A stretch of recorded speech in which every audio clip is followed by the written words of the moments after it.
Ako po, wala po ako napanood sa mga series kasi nagtitaping pa po kami ng Drake Palma. Pero yung Muntia po, napapanood ko siya ngayon sa TV5. Nakikita ko lang. And yung mga clips din ng ibang mga series na panood ko. Ayan po. Ako naman po, I've watched some episodes of Jason and the Wild po. My favorite scene is yung, I'm not kabataan anymore! Sobrang cute po kasi ni Haya. She's really a nice po. And I love that. And then, I've also watched some parts of AOTD. Yung car scene. Oh my god, sorry. Let's not spoil it. Pero yeah, ang ganda ng series na ang galing talaga ni Viva ng first actress. Yung actress is here. Sobrang gagaling po talaga. So, ayun. Kapag may time po na isingit ko po manood, sometimes sa TikTok edits ko na lang din napapanood po yung ibang parts ng series. I just want to say I'm really proud of you.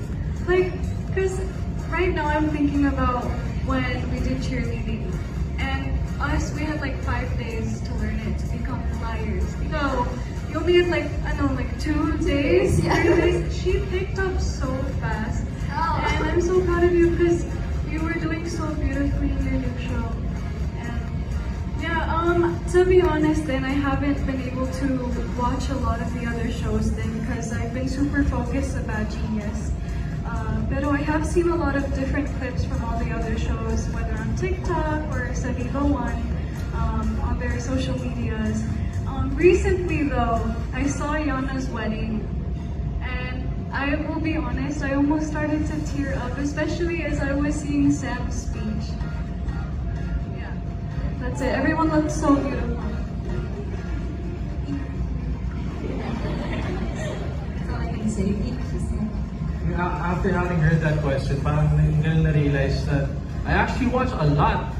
Like from movies, Viva One, movies, series, even music videos.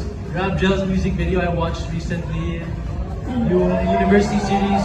Yung problema ko lang is when it comes to series, like I have a short attention span, so I don't finish them. So that's my only problem. But when it comes to movies, like Men Are From QC, Men Are From Alabang, still my top 3 favorite Filipino movies. Like that was my favorite role of Mark. I always applauded him for that, and Heather as well. Umabawi ka bro, ha? Halika dito. And for what else? I watch a lot talaga, honestly. I think if there's one, I know it wasn't part of the question, pero may inabangan kasi ako na project. Bad Genius. I cannot wait for that. Trailer pa lang sobrang angas nilang apat, lahat, the whole cast. And I'm so sad I wasn't there in your premiere night. I'm so sorry. Pero I don't have a good excuse as to why I wasn't there. But let's just pretend Ako din pala, sorry. I had a good excuse. So, sorry, I was supposed to come, but, you know, Hooper, okay. No, I was really supposed to come, sorry. My bad. Thank you po. Sa totoo lang po, hindi pa po ako nakaroon ng madaming series from Viva. Pero nakikita ko yung mga clips ni Ethan, ni Rabi, tsaka ni Angela sa TikTok. Face-to-face sila. Nakita ko nataba si Angela sa stairs. I feel so bad kasi it looks so bad. Pero she's doing well naman ngayon. Yun. Ako po, totoo lang po, wala pa po ako napapanood na iba. Pero napanood ko po yung AOTD. AOTD. Ako kasi siniskip ko sa part. Pero naging power to watch po, medyo busy na po din. Pero I wanna watch Safe Skies. I heard it's really good. And really nice fun.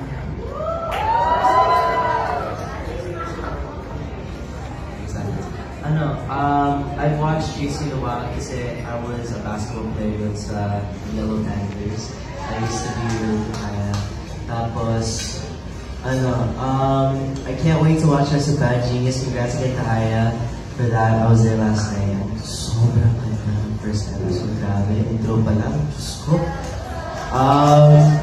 I started AOTD and I can't wait for the upcoming series. that musical scene kasi someone that I love deeply is in it. So, ayun.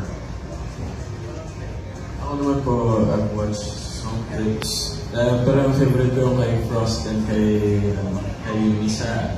Great, sila sa great combo. Yung,